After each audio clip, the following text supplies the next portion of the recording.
Hello there, guys. It is November 25th, 2015, Wednesday, Comic Book Day, and we are starting off this week's three-part review video thingy whatever with Marvel books, starting with The Last Days of Silver Surfer, issue number 15, the last issue of this current volume, I guess. Like the rest of the Marvel Universe, Silver Surfer is being rebooted with another number one. I think it's coming in January, same creative team, Dan Slott and the Allreds. But this is the end of the current run, which happens kind of before and a little bit after, by the end of this book, Secret Wars. But we see how we eventually lead into the new number one and the whole Silver Surfer and the rebooted universe and all that in this issue.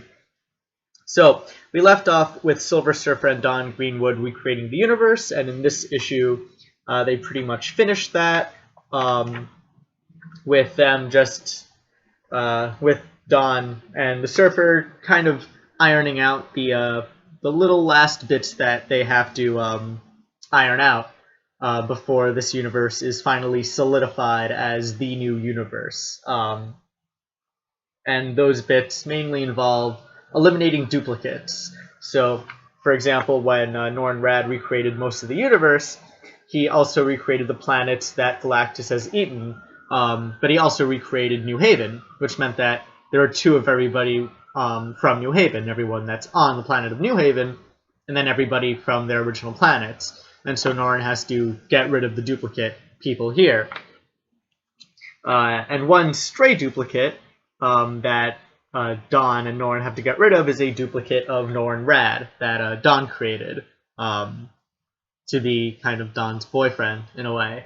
And so at the very crux of this book is Don deciding whether, which Norrin to get rid of, the original or her copy. And that ties into the larger overall plot once Glorian steals the Shaper's power to become the new god of this universe. It is left to Dawn to decide basically whether she wants to stick in this new universe that she created where everything is, perfect according to her memories and imagination, or to go back to the original universe where, she doesn't know everything and where things can remain random and there's still possibilities and everything else exists. And that's kind of the heart of the heart of this book is which universe do Dawn and eventually the Silver Surfer decide to make real, the universe that they recreated, or like their perfect universe, or the actual real universe. And there's a lot going on in this book. I mean, with the premise like which universe do you want to choose? Of course, there's going to be here's basically the crux page, the page that kind of explains the story in a nutshell, is the universe created by the Surfer and Dawn, or the old universe, which is currently in the middle of Secret War, thus the Doctor Doom mask. So yeah, there is a lot going on here. At one point, Glorian, as I said, takes over the Shaper's powers to become the new god. Z is revealed to be Zed from issue 3, but he gets kind of offed really quickly, and that doesn't matter. So this book is kind of cluttered, and admittedly ends with a bit of a Deus Ex Machina. I mean, it's set up, but it doesn't feel like enough of a setup for the appropriate payoff. But overall, it's a pretty good story. I do like how this book doesn't end with the world getting destroyed, how this arc began with the world getting destroyed, and it's Silver Surfer and Dawn outside of the universe, really, and outside of Secret Wars and all of that, kind of choosing their own fates instead of letting, editorial mandates decide. So I think that was a pretty cool idea, and I do like the direction it went on, and, for the most part, I enjoy this story. It's, about choosing, a satisfying fake over reality, which is, an ever more prevalent question with the, virtual world becoming what it is. I mean, but that's a little high concept conjecture, I feel, coming out of this. But But no, I enjoyed this issue. I do feel like it was a pretty good payoff, a pretty good ending to this volume. And yeah, I mean, I personally agreed with the choice that the characters make in this book, which I don't want to spoil in case you have any idea, if you want to just, see for yourself whether or not the All New, All Different universe is in fact the universe the Silver Surfer and Dawn created by themselves, or, whether it isn't, I want to see what you guys think. So yeah, despite a little niggling complaints about this book being a bit overcrowded and cluttered and the ending being a bit of a Deus Ex Machina, I did quite enjoy it. And I like how Dan Slott's leaving this open-ended to, kind of be the new issue #1 when that comes out, and see where Dawn and the Surfer go from where they left off at the end of this book. Pretty good ending. And again, I like how it didn't end with the end of just a white page at the end of the world. It ends with a whole new universe of possibility and all that, which I think is a proper way to end a serial storytelling thing like this. So, well done. Next up is the Unbeatable Squirrel Girl issue #2. Kind of a new arc, not leading, not exactly following where we left off last issue. Instead, this issue begins with Doreen Green being time traveled into the 1960s, where she has to find a way back home. So kind of a Back to the Future plot, except she didn't mean to go back to the past in the first place. And I like how in her little profile here, she's doing the Marty McFly thing from the cover, where she's looking at her watch and the glasses and all that. Pretty neat reference. That's not the only one in this book. This book handles time travel exactly how you would think this book handles time travel in a comic book, which means that it pokes tons of fun at ideas like Marvel's sliding timeline, and just the amount of time travel that happens in Marvel comic books.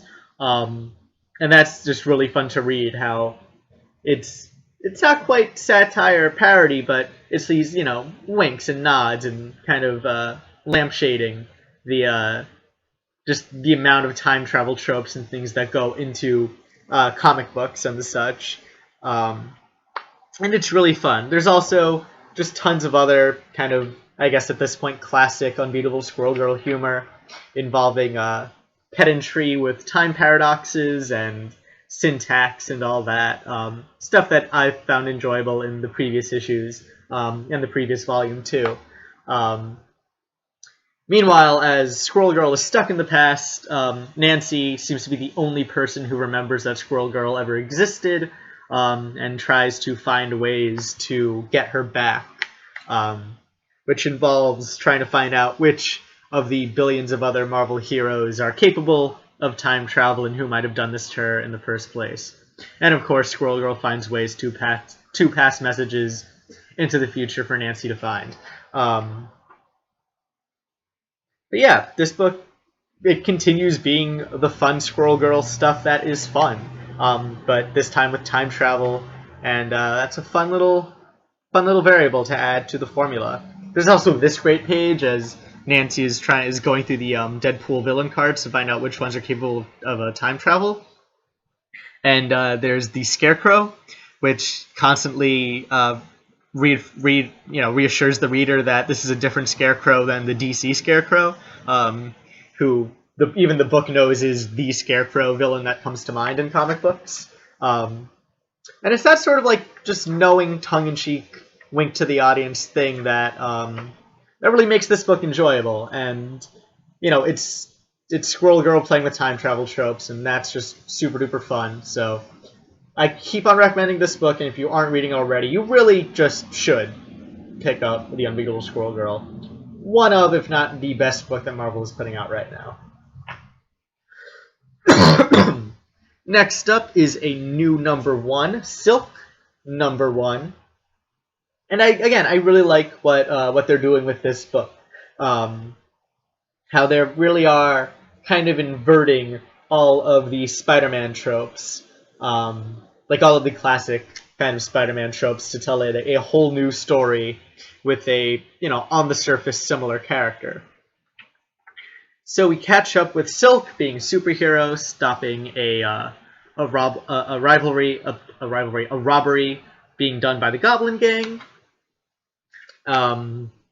Cindy has also moved into a new apartment and has gotten a promotion at work at the Fact Channel. So she, like Peter, balancing work and superheroing, but where Peter, was always kind of, or at least, popular conception, Peter has always been kind of a loser and, never really got what he deserved. Cindy's getting promoted, so she's balancing her life a lot better than Peter ever did. And Cindy's even getting better with the quipping. She's even found out how to do that, which was something that she lacked in the previous volume. The big twist here being that while Peter Parker was, of course, a good guy, Silk, as this page so gleefully tells us, is a bad guy now. So the robbery that she was stopping of the goblins, turns out she was robbing it for herself, or rather for Black Cat, who she now works for. Also, another fun inversion, while Silk is a villain, the Bugle, not the Bugle, but Jameson keeps on framing her as a good guy.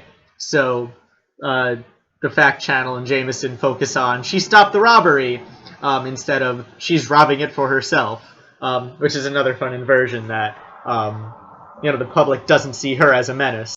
They see her as a hero, even though she is actually a menace.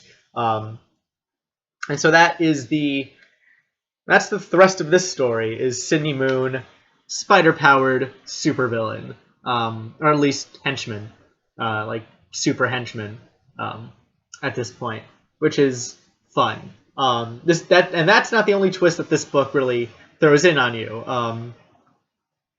It's setting up a pretty good story with Silk, being on the other side of the law, the other side of morality, and making her still, a protagonist, not so much a, she's walking the line between hero and villain. That she's kind of an anti-villain. That she's a villain, but we want her to succeed, and not in like an anti-hero sense, like because she is a villain. It's complicated. I don't want to spoil too much of what happens in this book, but again, I like how they're taking all these kind of familiar spider tropes and completely inverting them to tell a wholly original story. Because if you were to give this to someone, they might not even acknowledge that, oh, this is just the Spider-Man story in reverse. It does a really good job of just telling its own story, doing its own thing, but making it, just an uncannily bit familiar. The art, of course, is as good as it's ever been. Slightly cartoony, very brightly colored. The sort of art that I typically really enjoy. I'm just going to go back to that splash page again where we find out that Silk is the villain as she punches out Mockingbird. So yeah, pretty cool stuff. Really enjoying it. I recommend it. Silk #1. There we go. And the last Marvel book that I picked up this week, another #1, Moon Girl and Devil Dinosaur #1. This seems to be another addition to Marvel's more lighthearted books, following in the tradition of Squirrel Girl, more so than Iron Man. And these are completely new characters to me, really, so that was fun, picking up something that I'm completely unfamiliar with, introducing to new characters and all that.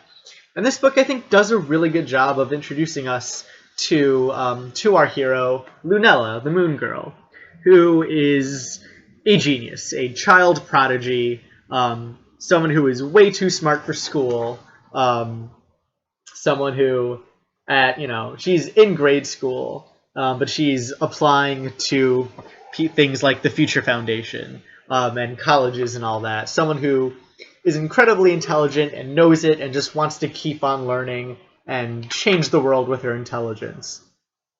You have this really great scene, and this book really does walk the right side of the smart and annoying line, because we have this really great scene here where she's in school And like this is a part where in so many lesser stories they would make this character annoying, you know, and arrogant.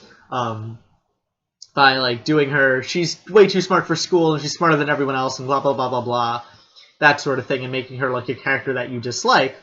But here, and then in the rest of the book too, as she gives this completely like over the top answer to a question, it makes you feel a little bad for her. We see how stuck that she feels here, as you know, she's not learning anything in this school, and people are bullying her. And it's not that she's arrogant about it. She's clear in her response. She's articulate. She knows what she's talking about. And she's clearly just, you know, beyond this. Like, it's not for her. That she belongs somewhere where her intelligence can be challenged and she can, you know, work towards greater things. And then we see her at home, and her parents are actually supportive of her. Her parents want her to apply to these better schools and want her to do better things, despite her being just a child. But they're also worried about her having friends, or her lack of friends, rather. They make this character who is so much smarter than, you know, everyone else in this book, and I'm sure a lot of the readers even, and making her relatable, making someone that you want to root for instead of someone you want to tear down and say, "Ha, you're not that smart after all," which is a really, you know, it's a really thin line. It's a line that a lot of people end up on the wrong side of. And so, like, you know, congrats to this book for making a character like that and making her actually sympathetic. She's put upon and, you know, like, better than this, but she doesn't feel better than us, and that's good. I can see, you know, a character like her, especially that she's, you know, black and a girl, being you know, a role model for a lot of young readers, especially ones that, you know, might not have been represented by other child geniuses, you know, in the past, like even a Peter Parker or a Jimmy Neutron or a Dexter from Dexter's Lab or someone like that, which is like great. I love that. And then, of course, we get introduced a little bit to the Devil Dinosaur, and at the very end, we see how Lunella and the Devil Dinosaur finally meet up for the first time. Appropriately enough, it is during gym, which is many people's, like Lunella's, least favorite class, which is something I just found really fun in this book. So this is clearly a book for younger readers, but it's also a book that I, as kind of not an older reader of comic books, because they're, you know, people 60, 70 years old that have been reading comic books their entire lives. But as someone still older than the intended audience, it's still a book that I enjoyed very much so, and a character that I really am rooting for, a character that I want to follow and see how she, you know, grows up and deals with, you know, the burden of her own intelligence, which I feel in the coming issues will become less and less of a burden and more of a, you know, the gift that it actually is. And then seeing her eventually tackle superheroics in her own way. It's a likable character, a likable story so far, and one that I do want to continue reading and seeing where it goes. So, Moon Girl and Devil Dinosaur, thumbs up. Can't wait for issue 2. And that is it for the Marvel books this week. Thank you for joining. Any comments, questions, concerns, please leave them below. If you like this video, please rate it. If you want to, please subscribe. Yeah, if you're interested in the other books that I picked up this week, including the Dark Knight Returns, or the Dark Knight 3, whatever they're calling it, the Master Race, that'll be in the DC video. If you're interested in the new Saga book, I'll be reviewing that in the next part. But thank you for watching this part. I already said the likes and subscribe stuff. I'm not going to repeat that. And, oh, if you are in America, happy Thanksgiving tomorrow. And I'm thankful for you watching this video, and I do hope that you will join me for more comic book reviews.